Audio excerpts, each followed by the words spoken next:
follow-up video, nagbago ang aming isip. Instead na sa mesa kami, dito kami sa Kuya Jay. Kasi sabi ko, kain na kami dyan eh. Nakakasawa ko ulit-ulit. Oo. Kuya Jay naman, para maiba. Oo. Kuya Jay as in Jericho.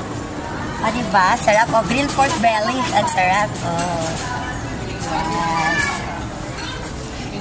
Para maiba naman ang aming para maiba naman ang aming ano ngayon, location at saka maiba naman ang taste, lasa. Kasi pag doon kami sa mesa, yun pa din. Oo, yan. Ito gusto, lagayan ng bag. Si Dudes dyan, oo. Ang gitna, lagayan ng bag. Oo. Para may lagayan tayo ng bag. Kasi, taga gusto, ay, nakasabit pala yan. Para hindi siya istorbo.